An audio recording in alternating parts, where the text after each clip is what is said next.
Hey, what's up guys, Totallydubbed here. Today I'm doing a video review on the Philips BDM3270QP. Now this monitor is a 32-inch 2K display running at 2560 x 1440. Now the monitor can be found for around £450 on Amazon.co.uk and around $730 on Amazon USA. Links of those Amazon links and the specs will be linked down in the description. Now in terms of the monitor, it runs on an aspect ratio of 16:9, has a quoted response time of 4 milliseconds, which is good for a 2K display with multiple inputs, but we'll get into that in just a second. It's got two built-in speakers which have 3 watts output each. It's got 4 USB slots, 2 of them are 3.0 compatible, one of which is also doubles up as fast charging for your mobile, and it's a 60 Hz monitor. So let's get into it with the build quality for starters. Now in terms of the build quality, I've always been impressed by these stands that are made by Philips, and there's no surprise over here that the stand is absolutely fantastic. It allows you to do full 180, allows you to change the height and the tilt of the monitor. In terms of its build quality and how strong it is for a 32-inch monitor, it's fantastic. It does a great job, and yet again Philips have not even brought a cheap stand to the market. Again, another high quality stand, and I absolutely love it. So great design yet again. And so the monitor, it's got a pretty low bezel design, which is nice when it comes to viewing it, especially because it's such a big monitor. And the nice little finish over here with the Philips logo is a great nice touch. Now the buttons are something I really dislike of this monitor, and it's several Philips monitors out there that are like that, and that is just mainly because they're touchscreen sensitive. So touchscreen sensitive might seem like a good idea at first, but when you come to actually using a touchscreen monitor, you'll find that it's kind of laggy and takes a little time to pop up the menus and everything. But the OSD provides you all the right sort of choices that you want to do. You can change loads of stuff through the OSD, so let me just try and show you that. Hopefully you'll be able to pick up with my camera, but you'll be able to change loads of different settings, the OSD settings, the language, which has got a huge amount of input. You got color temperature, which I've put on user define, volume if you're using it via DisplayPort or HDMI, and your picture settings. You can boost down its smart response, for example, which I'll get into a bit, change its gamma even, and obviously its inputs. Speaking about its inputs, it's got several inputs at the back. So you've got VGA, DisplayPort, DVI-D and HDMI, which is also MHL compatible. You've also got 4 USB ports, which, as I said, 2 of which have got the USB 3.0 and one of which is power charging enabled.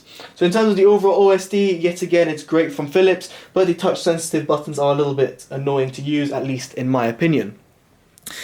Moving on from that, let's go into the actual display and how it actually does. Now the display, as I said, is running on an excellent panel, which basically allows you to have the best colors you can potentially have, and that is because of its AMVA panel technology in there. I just had to double check just to make sure I wasn't going to say any wrong acronyms, but that is essentially allows you to have great deep colors, deep blacks and accurate whites and great viewing angles. Does that actually translate in the real life with this monitor? Well, yes it does. The colors are fantastic. I really love them. In my opinion, they're a little bit washed out, but that you can customize via the gamma settings if you so wished. But in terms of the actual color reproduction, I think it's fantastic. Now this monitor is also a 10-bit monitor. Unfortunately, due to my graphics card, I can't test its 10-bit capabilities, only its 8-bit capabilities. But it's also a 10-bit card, which means that if you want to use it with like professional audio, so professional video or picture editing, you can do so. So you can see over here it's got 10-bit capabilities. So it is fantastic, and I must say the color reproduction is very accurate, and I must say all the colors pop out in the right way, and the deep blacks are deep. You know, you got really nice colors over here, and then the whites also are accurate. They're not washed out too much, or they're not too yellowish. They're solid colors in terms of white. So overall, the panel is fantastic for what its intended use is, and in my opinion, that's going to be photo editing or video editing on a big, large screen like this. So top marks to Philips for their monitor. Now, just in case you are a gamer or a casual gamer, what about its gaming performance? Well, I launched up some CSGO and played some CSGO on it. Without a smart response enabled, I felt that moving my mouse left to right, it was just a bit slow. It's acceptable, but if you're going to be playing competitive games, you're going to want a faster monitor. Thankfully, you've got a smart response time that you can boost down to fastest. Now, often I've found in other monitors is when I do that, including the Philips brand, is that when you do that, you start getting a lot of ghosting. And ghosting is basically, imagine this is the original image, you get a lot of secondary image look behind it, which makes it super distracting when it comes to gaming.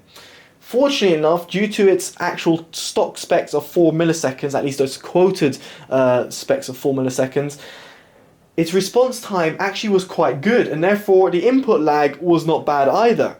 I know they're two separate things, but when it came to actual gaming and putting it on fastest, what I noticed is the input lag drastically came down, its response time felt more accurate to 4 milliseconds, and overall, the ghosting wasn't that bad. Sure, it was still there, and therefore, like when I'm looking at, say, this little frog over here, and if it was a moving frog, normally I'd see a massive shadow at the back when moving.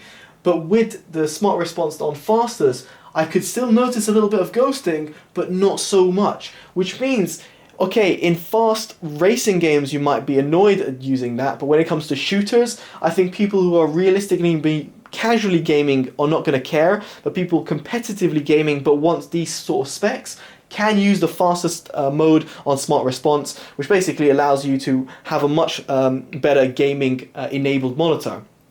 So for gaming, it's not bad. I'm actually surprised to say that, but it is actually not bad, and it's something that I would definitely consider as a monitor I could use personally for gaming on, say, Counter-Strike, which is something that is a fast-paced shooter, and you need to be, well, you don't have to have the best equipment, but better equipment allows you to have a much better position within the game.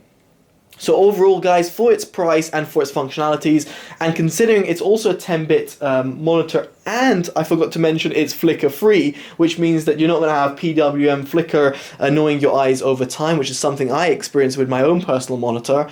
It means it's a great overall monitor. Sure, it's a little bit expensive, but for people who have got that budget and want a 32-inch 2K display, then this monitor is fantastic, and I can quite say I would definitely recommend it for anyone looking in that for that market. So it's a big recommendation for me, guys. If you like it, make sure you check it out on Amazon. The links will be down in the description below. And if you've got any questions, feel free to throw them at me in the comments below. Alright guys, I've been Totally Dubbed. Make sure you comment, subscribe, like this video, and definitely favorite and share if anyone else is interested in a 2K 30-inch monitor. And peace out. Take care, guys. Bye-bye.